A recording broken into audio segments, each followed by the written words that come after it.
Hey, second graders. We're here for another story. This time I brought a friend. Sean's going to help do some of the reading. We're going to read one of my favorite stories from one of my favorite authors, Finn McCool and the Great Fish by Eve Bunting, illustrated by Zachary Pullen. Eve Bunting has written tons and tons of wonderful books. They always have a wonderful message. So in this book, Finn McCool, I want you to think about the message that you learned from this story. Another thing I love about this book is the pictures. There's so many messages in the pictures, so look really carefully. I know it'll be a little bit hard to see because I'm recording it, but see if you can figure out some of the hints that are in the story. So Sean's going to help read this story as well. You're in for a real treat. Oh, just a wee bit.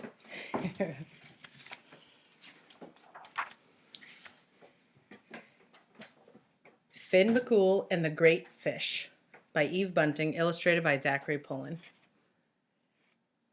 Dedicated to Ireland, land of my memories, from Eve Bunting and Zachary for his uncle Zizi. Finn McCool was the biggest giant in all Ireland. He was the greatest warrior ever known, and his strength was remarkable. He could lift a house and turn it around so it faced the sun, and another way at night so it faced the moon where it rose over the mountains. If the weather was bad and the men of the village were hurrying to bring in their hay before the rain set in, Finn was ready to help them. He'd lift their carts, horses and all, and carry them to shelter.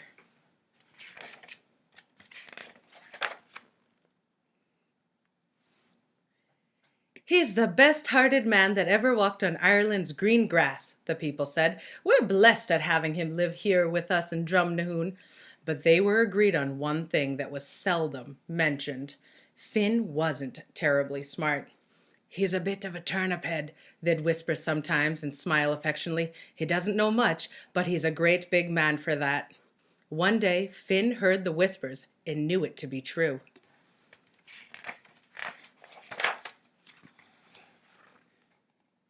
In a nearby townland lived an old man who was said to know the source of great wisdom.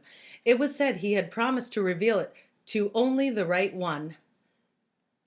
He was a bit of a mystery, staying sometimes in his house, at other times disappearing for weeks on end. Many a man and many a woman had tried to be friends with him, to whittle the secret of knowledge out of him. Simon the baker had brought him fresh baked soda bread, the butter already thick on it. Bertie O'Hanlon brought him a white hen, the best layer in the village, so he could have a fresh egg for his breakfast of a morning. Bertie Mulligan brought him a barrow load of turf, so she'd cut herself in the bog. "So you can have a warm fire these frosty nights," she purred. He thanked them for all their kindness, but he kept his secret to himself.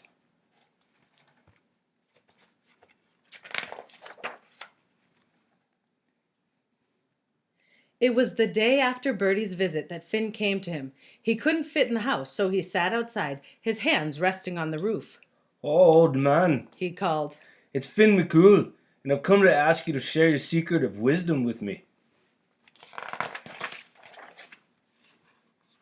The old man came out, and Finn got down on his hunkers so they could see each other right.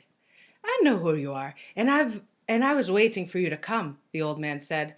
"I know you're good and kind as well as big. I know you're a great warrior and a friend to Ireland. I know you beat the giant Cullen and saved Ireland from the Scots. But I need to ask you one question. With all that you have, why do you need wisdom?" "Ah, a man's nothing without it," Finn said. "With wisdom I'll know how to better help my friends. I'll be able to answer their questions where now I could only shake my head. If I was wise, I could speak for all of Ireland when the need arose." The old man nodded. "You're a giant now and a good man, but you'll be more with the grace of wisdom added to you. So listen, in the River Boyne there lives a fish, a great salmon, the red of the sky at sunset. In him is the wisdom of the world. Catch him, cook him, and eat him, and that wisdom will be yours." "Ah, thank you, sir."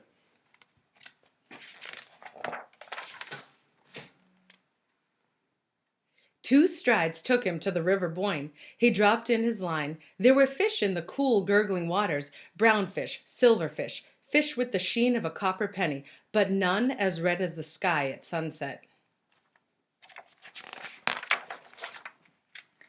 And then Finn saw the great red salmon swimming lazily upstream.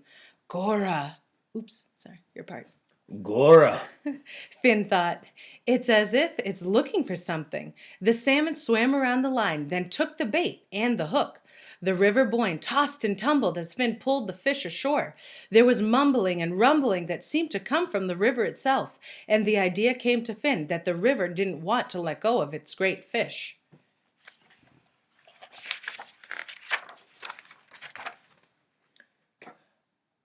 I'm so sorry to take it, but I'm after the wisdom. Finn told the river. A man can make more of a wisdom than a fish can, so I ask you to forgive me. He took the fish in his big hand, wondering at the beauty of it. It shimmered and gleamed in the sunlight, every scale a point of fire. Finn looked it in the eyes and saw the wisdom there, all the knowledge of the world. He saw life. How could he kill it?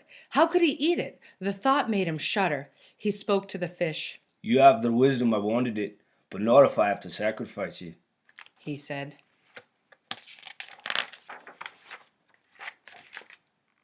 The salmon's lip was bleeding from where the hook had caught it. Ah, sorry about that, Finn said, and he carefully eased the shining hook out of the fish's mouth, but it caught in his own thumb, and the pain near blinded him.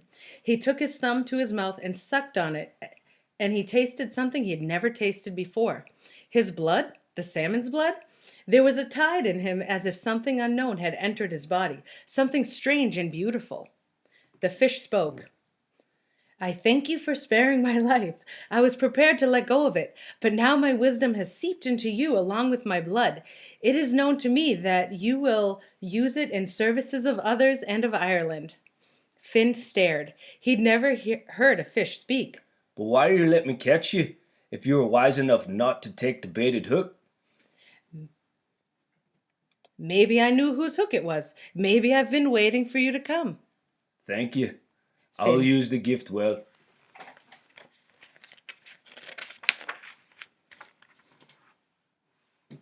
Gently he laid the salmon back in the river and watched as it swam away.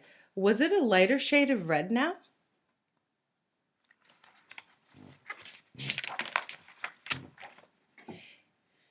He looked at his thumb. Where the hook had pierced was already healed over, and the thumb itself was turning a delicate shade of pink.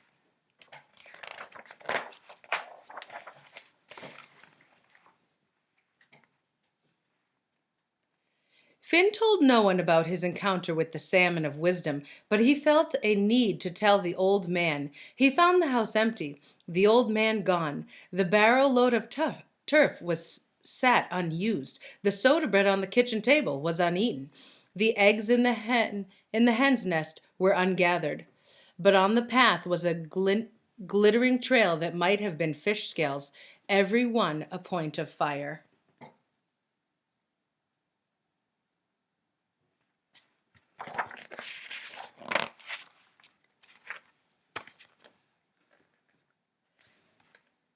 Ever after that, the people in the village of Drumnahoon remarked on how wise a man Finn had become, how he'd talked with the King of England and the King of France and presented to them the needs and wants of Ireland, how he'd saved them from the Viking longship that had crossed the sea to take Irish land, how he knew their own problems and took care of them before they rightly knew themselves.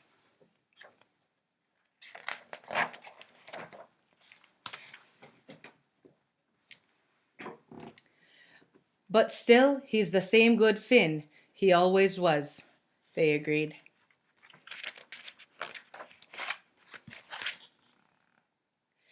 Isn't it a puzzle, though, the way he sucks his thumb when he's applying his mind to something? You'd almost think there was magic to it. You almost would.